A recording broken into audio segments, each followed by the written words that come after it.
Recording studio बासी मेला।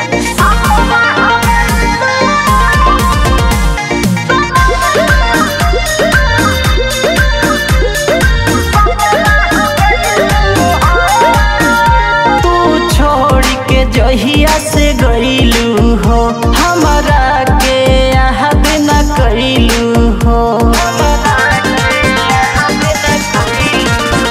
तू छोड़ के जहिया से गईलू हो हमरा के याद न कईलू हो। जिंदगी के मालिक अब तू अपना हो गईलू हो। जिंदगी के मालिक अब तू अपना हो गईलू हो। सपना हो गईलू ये सनम तू सपना हो गईलू हो। सपना हो गईलू ये सनम तू सपना हो गईलू हो।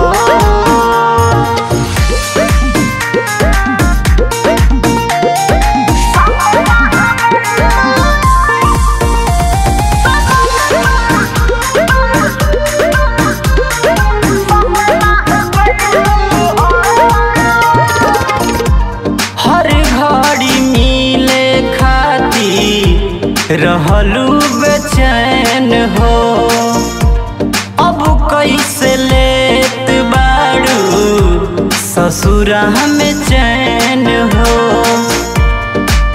जा सुना हर घड़ी मिले खाती रहलू बेचैन हो अब कैसे लेत बाड़ू ससुरा में चैन हो। दोसरा के दिला के ढपना हो गईलू हो। दोसरा के दिला के ढपना हो गईलू हो। सपना हो गईलू रे सनम तू सपना हो गईलू हो। सपना हो गईलू रे सनम तू सपना हो गईलू हो। जीएसपी रिकॉर्डिंग स्टूडियो बासी मेला।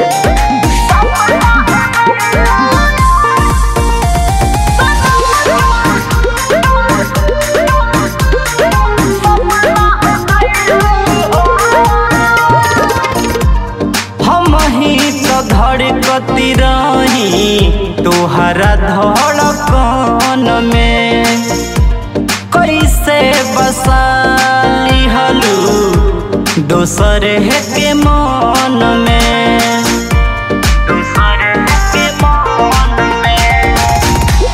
हम ही तो धड़कती रही तोहरा धड़कन में कैसे बसा लिहलू दोसर के मन में। पप्पू गोविंद के कल्पना हो गईलू हो। फैशन बोलू के कल्पना हो गईलू हो। सपना हो गईलू रे सनम तू सपना